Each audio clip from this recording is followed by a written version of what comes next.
नमस्कार, मैं हूं मयूरी श्रीवास्तव। आप देख रहे हैं सी न्यूज भारत।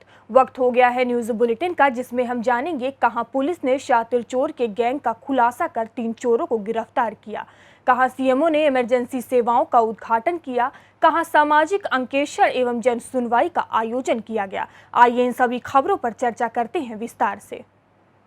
बलिया पुलिस ने शातिर चोरों के गैंग का खुलासा किया है, जिसमें 3 चोर गिरफ्तार कर लिए गए हैं। वहीं एक फरार बताया जा रहा है। इस मामले में चोरी का सामान खरीदने वाले 2 स्वर्ग व्यापारियों को भी गिरफ्तार कर लिया गया है। कब्जे से तमंचा और लाखों रुपए नकदी भी बरामद की गई है। एसपी बलिया ने बताया कि ये अंतर जनपदीय चोर हैं। कुल 8 चोरी की घटनाओं को अंजाम दे चुके हैं। इनका खुलासा रेवती पुलिस के द्वारा किया गया है। टीम द्वारा एक शातिर चोरों के गैंग का खुलासा किया गया है, जिसमें कुल 5 लोग गिरफ्तार हुए हैं। इस गैंग की कार्यप्रणाली जो पूछताछ में सामने आई है वो ये है कि घरों में ये चोरी करते हैं नकब लगा करके, या अगर घर बंद है और जो घर का मालिक है वो सोया हुआ है तो घर में घुस करके चोरी करते हैं। इन्होंने कई जगह जनपद में चोरियां की थी। कुल जनपद के 8 चोरियों का खुलासा हुआ है, जिसके कुछ माल बरामद हुए हैं और कुछ जो स्वर्ण आभूषण थे ये जिन स्वर्णकारों को बेचते थे उनके द्वारा गला दिया गया था। तो उससे संबंधित हमको लगभग 1,80,000 रुपये के आसपास धनराशि बरामद हुई है उसकी। कुल जो ये 3 चोर हैं जो चोरी करते हैं, इनका जो एक सदस्य है वो अभी हमारे हाथ से निकल गया है। उसके पीछे भी हमारी टीम लगी हुई है। शीघ्र ही हम उसकी भी गिरफ्तारी करेंगे।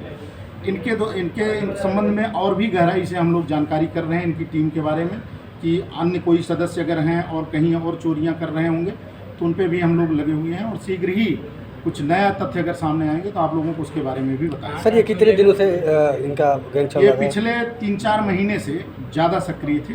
तो इनके सक्रियता के आधार पर पुलिस इनके पीछे लगी हुई थी। क्या आज हमको सफलता मिली। क्या बरामद? इनके बरामदगी में इनके हाथ से जो है हमको मिला है 1 अदद देसी तमंचा भी रखते हैं ये लोग, और जिंदा कारतूस मिले हैं।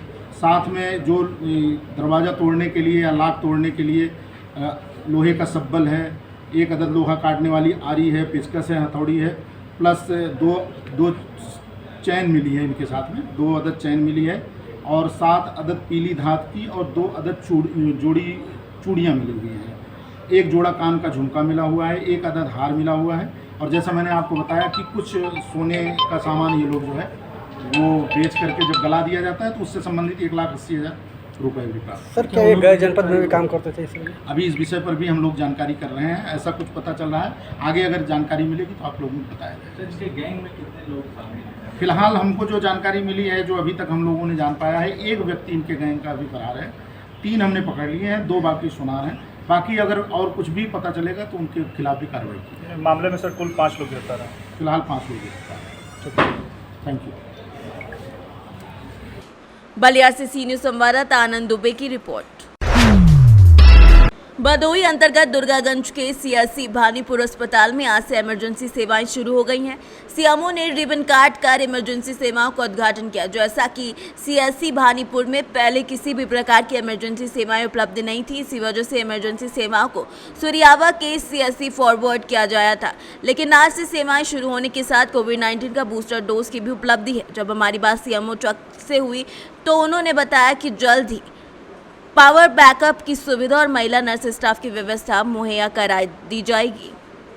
मौके पर उपस्थित उद्घाटन में आए डॉक्टर आशीष चतुर्वेदी, डॉक्टर पंचदेव, डॉक्टर सीमा पंत के साथ साथ कई डॉक्टर उपस्थित रहे। वो एक्स्ट्रा काम करेंगे और ये 9 बजे से 4 बजे यहाँ टीम अधीक्षक बैठा लेंगे और गांव के लोग जिनका 6 महीना हो गया है वो आके यहाँ पर टीका लगवाएंगे। धन्यवाद सर।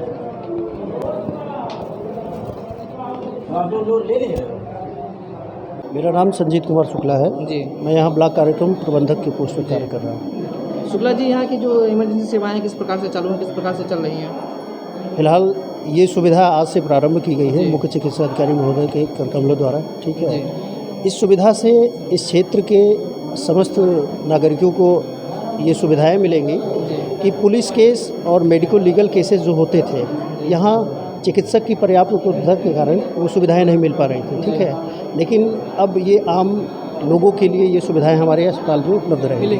जी बिल्कुल। और अभी आगामी इसी सप्ताह के अंत तक में यहाँ पे हमारे सामुदायिक स्वास्थ्य केंद्र दुर्गागंज पर संस्थागत प्रसव इकाई का भी शुभारंभ होने वाला है। ठीक है, जिससे कि कभी कभी होता क्या है कि उपकेंद्र पर हमारे उपकेंद्र 3 तरह की डिलीवरी सुविधाएं होती हैं सरकारी प्रक्रिया में।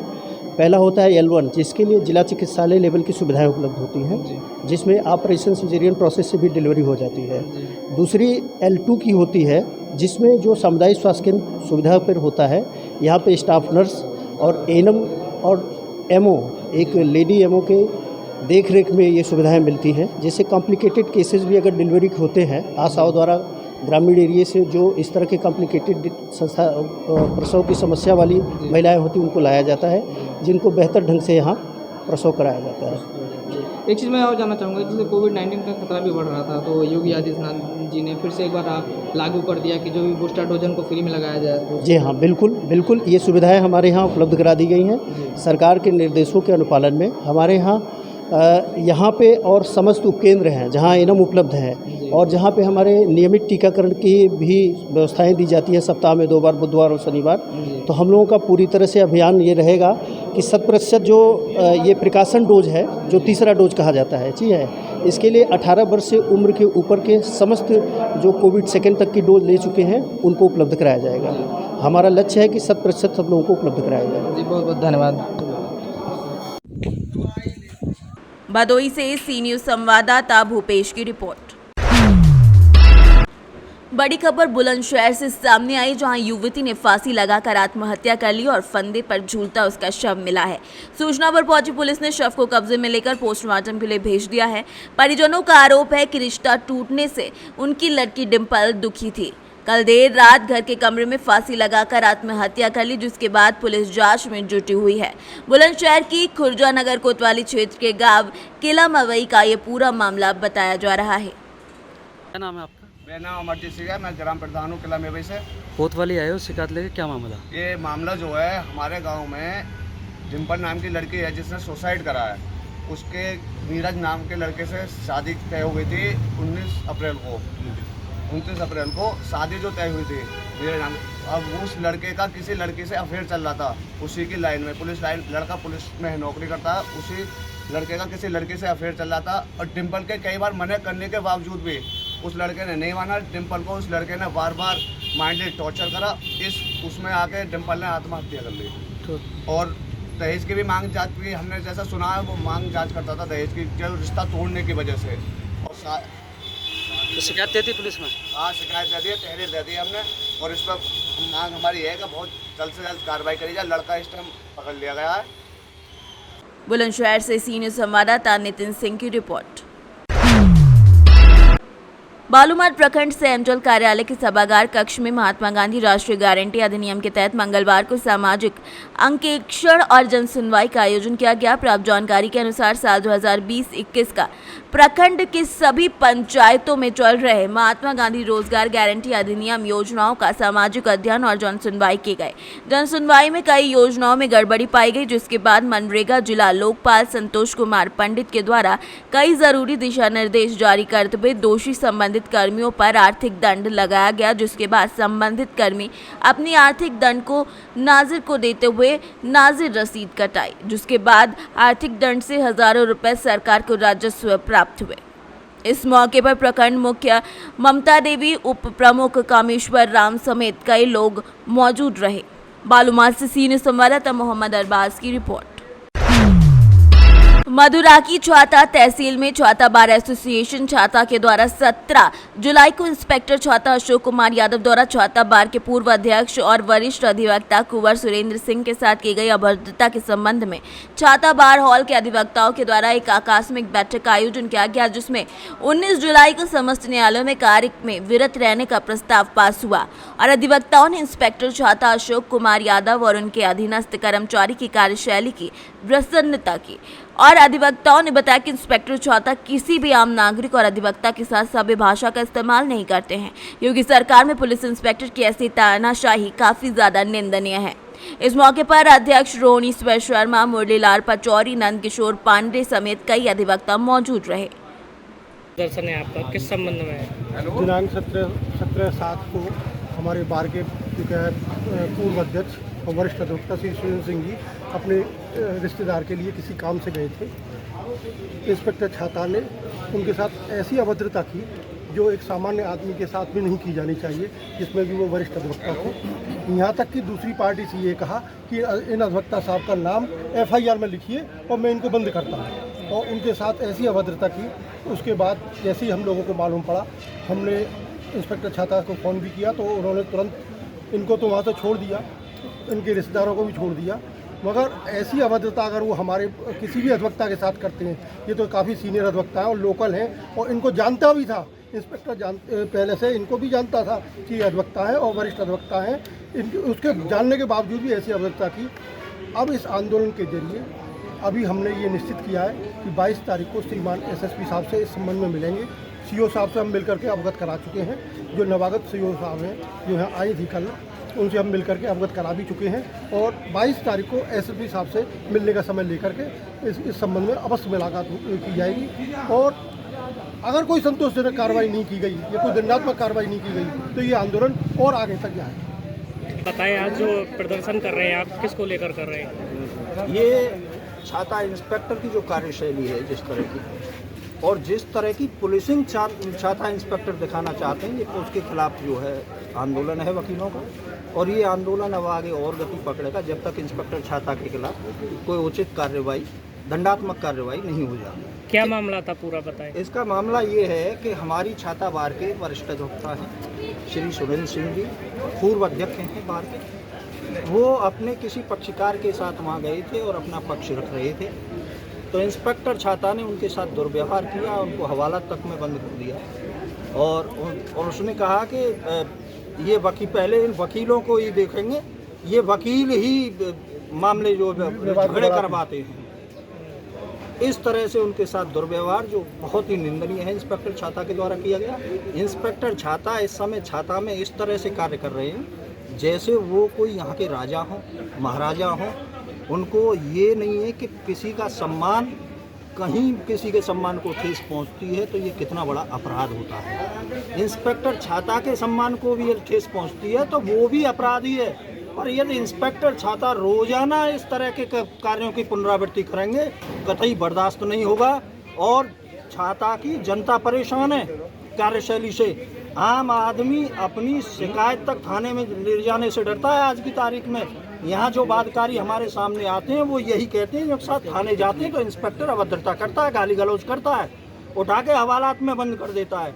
कई मामले मैंने ऐसे भी देखे कि इंस्पेक्टर छाता ने बिना किसी दोष के लोगों को कई दिनों तक हवालात में बंद करके रखा है, और फिर पैसे ले लेके जब उनको छोड़ा गया है और उनको टॉर्चर किया गया है। पर यहाँ की जनता एक सीधी सादी भोली जनता है, उसका वो दुरुपयोग यहाँ लाभ उठा रहा है इंस्पेक्टर छाता। तो निश्चित रूप से इंस्पेक्टर छाता के खिलाफ जो भी हम पे संभव बन सकेगा, यहाँ से लखनऊ तक, और अपनी बार एसोसिएशन, छाता बार एसोसिएशन के माध्यम से, मथुरा बार एसोसिएशन के माध्यम से और bar council of Uttar Pradesh के माध्यम से हम उसके खिलाफ आंदोलन करेंगे। और जब तक उसके खिलाफ कार्रवाई अमल में नहीं लाई जाती है, हमारा आंदोलन जारी रहेगा। मथुरा से सी न्यूज़ संवाददाता सुनील कुमार पांडे की रिपोर्ट। गुजरात दाहोद जिले के संजेली के हिरोला गांव में वंदे गुजरात विकास यात्रा में बीजेपी के पार्टी प्रमुख शंकर भाई अमरलियार साहब, तालुका प्रमुख और संजेली तहसील के मामलादार साहिब और संजेली तहसील के सभी कर्मचारी उपस्थित रहे। गुजरात से सी न्यूज़ संवाददाता महेश डामोर की रिपोर्ट। जमुई चंद्रमंडी थाना क्षेत्र के घुटवे पंचायत अंतर्गत धनवे गांव में एक महिला और उसके 3 बच्चों का शव कुएं से बरामद हुआ है। मृतका की पहचान पप्पू यादव, पत्नी बबीता देवी जिसकी उम्र 35 वर्ष है, उसके 3 मासूम बच्चों के साथ पाई गई है। बताया जा रहा है कि घरेलू विवाद की वजह से यह दर्दनाक घटना घटी है। घटना के बाद से महिला के ससुराल पक्ष के लोग फरार हैं। जैसे ही लोगों ने इस घटना के बारे में सुना तो स्थानीय लोगों की भीड़ घटनास्थल पर जमा हो गई। दिनेश्वर यादव, कहाँ घर है? 12 टाँग। 12 टाँड़ कहाँ है? 12 टाँड़ चकाई 12। अच्छा, कैसे क्या हुआ था? ये जो मृतक है कौन है आपके? हम लोग को लड़की है। अच्छा, कितनी लड़की है? 35 साल हो गया। अच्छा अच्छा, क्या नाम है उनका? बबीता कुमारी। बबीता कुमारी। क्या क्या हुआ था? हुआ था इसी ये कि हम लोग कल परसों खबरों सुना। अच्छा, बबीता देवी है। कैसे लिए? मेरी सिस्टर है। क्या नाम है उनका? बबीता कुमारी। अच्छा, आपका क्या नाम है? मेरा अंजन कुमार यादव है। ये अंजन कुमार अंजन यादव। कुमार यादव है। तो आपका अपना घर कहाँ है? मेरा घर तेतरिया है, मामा जी के बेटी थी सुक्का मामा। अच्छा हाँ। क्या हुआ नहीं हुआ उसका रात में ही मैटर, सुबह कोई सूचना किया कि ऐसे ऐसे कुआं में हम्म, मतलब लाश है। हम लोग गए वहाँ प्रशासन लेके तो निकाला गया। हम्म। और पहले भी मतलब थाना कौन सा आपका है? थाना मेरा चंद्रमंडी है। ठीक। तो ऐसे ऐसे गए तो वहाँ देखें लाश सारों एक साथ में था और बोलता है कि सड़िया मतलब कि एगो बच्चा था, एगो लपट के दिया था और मतलब वो इसी तरह था। एगो 9 साल का है और एगो 7 साल का, एगो 5 साल, एगो 7, एगो 5, एगो। अच्छा, क्यों हत्या क्यों की गई? क्या कारण रहा होगा? उसका फैमिली में एक्सेप्ट नहीं करता था उसको। बार बार जब भी जाते थे तो नौकर की तरह रखता था उसको। आपकी बेतालुकी, हाँ बेतालुकी करता था। क्या था नहीं था उसका करने आता है ना। और 1 साल की पहले की मैटर थी तो सकाई थाना में मतलब मामा जी घर आ गए थे, भाग के इसी तरह झगड़ा हुआ था तो वहाँ से समझौता करके सकाई थाना में ले गए। उसके बाद बोला ऐसा नहीं होगा, पता नहीं उस रात में क्या हुआ, कैसे किया नहीं किया, मार के देखो।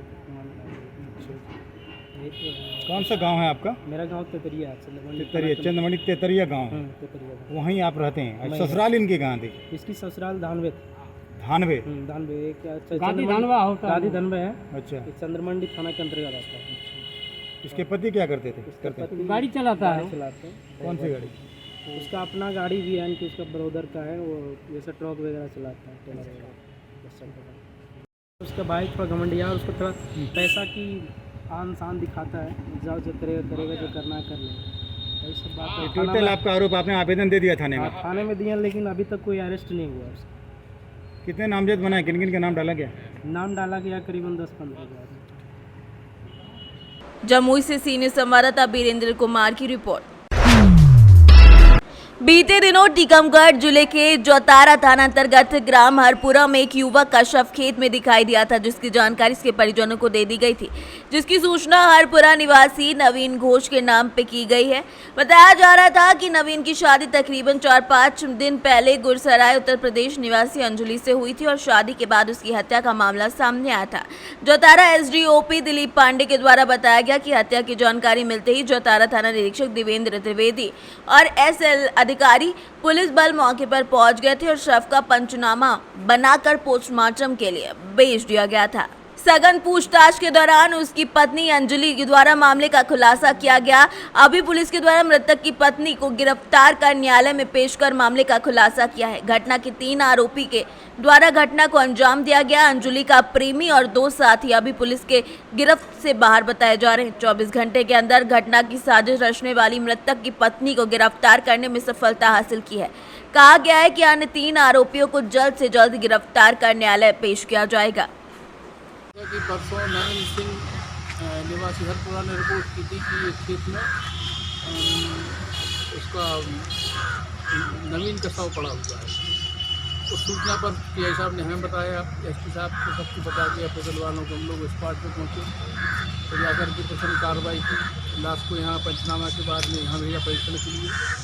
फिर उसके बाद में ग्रामीणों से चर्चा की और परिजनों से चर्चा की। चर्चा के बाद में निष्कर्ष निकला कि मृतक की बुराई गाँव में किसी से नहीं और 3 तारीख को उसकी शादी हुई। उसी के बाद में ये पता लगा कि इस शादी में ही इसकी मृत्यु का राज छुपा हुआ। इसी बिंदु को आगे बढ़ाया गया और इनकी जो पत्नी है उनके मोबाइल से ट्रेसिंग हुई और ये उजागर हुआ तथ्य कि इन्होंने ही उसका कत्ल करवाया अपने पत्नी के साथ में, प्रेमी और उसके साथ में। क्या गिरफ्तारी हो चुकी है सर साथियों की? एक गिरफ्तारी हो चुकी है और शेष के प्रयास जारी। कितनी आरोपी है सर? 4 आरोपी। 4 आरोपी। किस चीज़ से हत्या हुई सर? हत्या किसी बड़े और धाता हत्या से उसकी गर्दन की पीछे की हड्डी कट गई।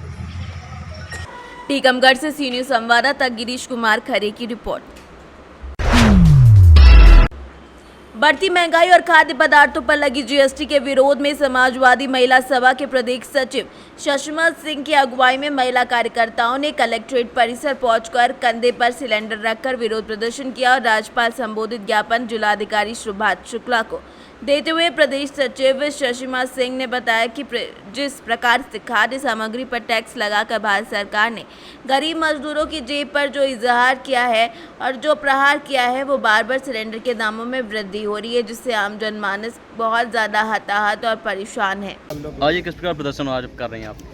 देखिए, भारतीय जनता पार्टी की सरकार मौजूदा समय में है और हमारे उत्तर प्रदेश की सरकार द्वारा जो भी कर वसूले जा रहे हैं, जो भी टैक्स लगाए जा रहे हैं, जीएसटी अभी तक सारी चीज़ों पे लगाई गई थी, वो चीज़ें सभी ने स्वीकार की और महंगाई से हर आम आदमी ने सफ़र किया है। और उसके बाद अगर आप देखेंगे तो अब स्थिति इस हद तक पहुंच गई है और महंगाई इस हद तक आसमान को छू रही है कि आटा, दाल, चावल, यहाँ तक कि बीमार आदमी अगर चाहे कि वो दूध भी पी ले, अगर जिसके पास दवाइयों की व्यवस्था नहीं है, अस्पताल जाएगा तो दवाइयों पर भी टैक्स लगा दिया गया है। दुगनी तेजी से महंगाई कर रहे हैं। पहले से महंगाई कम थी क्या, जो आज आम आदमी जीने की स्थिति में नहीं रह गया है? पेंसिल, रबर, कटर, कोई भी चीज़ अगर आप सोचेंगे कि हम अपने बच्चे को एक पेंसिल दिलवा दें तो सरकार अब बच्चों की शिक्षा पर भी लोगों से कर वसूल करेगी। और हमारी मांगे हैं कि सरकार को ये जीएसटी इस हद तक नहीं लगानी चाहिए। आम आदमी के घरों का बजट बिगड़ गया है। जो एक मजदूर सुबह से शाम तक 300 रुपये पे, 350 रुपये पे मजदूरी किया करता है, वो सोचता है कि मैं भी कुछ पैसा बचाऊं तो अपने बच्चों के लिए कम से कम 2 किलो आटा घर पे लेकर जाऊं, जिससे बच्चों की माँ या कोई महिला खेतों में काम करती है, धानों की रुपाई कर रही है इस समय, तो वो सोचती है मुझे जो पैसा मिलेगा मैं उससे अपने घर का खर्च चलाऊंगी, सरसों का तेल खरीदूंगी, अपने बच्चों के लिए कपड़े खरीदूंगी, अपने बच्चों के लिए विद्यालय की ड्रेस खरीदूंगी या उनके लिए पेंसिल, रबड़, कॉपी किताबें खरीदेंगे, तो उस पर भी सरकार अब कर वसूल कर रही है। सरकार को ऐसा नहीं करना चाहिए। सरकार को चाहिए कि अभी वैसे ही कोरोना काल में इतनी बुरी तरीके से लोगों की रीढ़ की हड्डियां टूट गई हैं, वो स्टैंड नहीं कर पा रहे हैं और सरकार को चाहिए कि उन्हें कुछ मदद करनी चाहिए, उन्हें छूट देनी चाहिए। उसके बदले आप उन पर वो बोझ डाल रहे हैं कि ना वो जीने की स्थिति में है और ना ही मरने की। भूख सभी को लगती है। ये गरीब आदमी है, ये छोटे छोटे बच्चे जो आपके सामने हैं, इनको आप देखें, ये भी चाहते हैं कि मैं पढूं और ये शिक्षा से वंचित रह जाएंगे। सिर्फ और सिर्फ इसकी जिम्मेदार हमारी सरकार होगी, उत्तर प्रदेश सरकार होगी। उत्तर प्रदेश सरकार को ऐसी व्यवस्थाएं करनी चाहिए कि जिससे ये बच्चे पढ़ सके। ये बच्चे देश का भविष्य है। गरीब आदमी के पेट पर लात मारने का काम किया है अगर किसी ने, तो भारतीय जनता पार्टी ने किया है। और चुनाव के समय में झूठी जुमलेबाजी और झूठी जो वादे किए हैं वो भारतीय जनता पार्टी ने किए हैं। और आटा, चना, दाल, चावल चुनाव में दिया क्या? चुनाव के बाद भूख नहीं लगती किसी को? चुनाव में ही सबको भूख लगती है क्या? और तब आपने फ्री दिया और आज आपने वो स्थितियां लाकर खड़ी कर दी कि ये लोग खुद भी खरीद कर खाने की स्थिति में नहीं है। कन्नौज से सी न्यूज़ संवाददाता सीबू सैनी की रिपोर्ट। फिलहाल इस न्यूज़ बुलेटिन में इतना ही। देश दुनिया की तमाम खबरों के लिए देखते रहिए सी न्यूज़ भारत।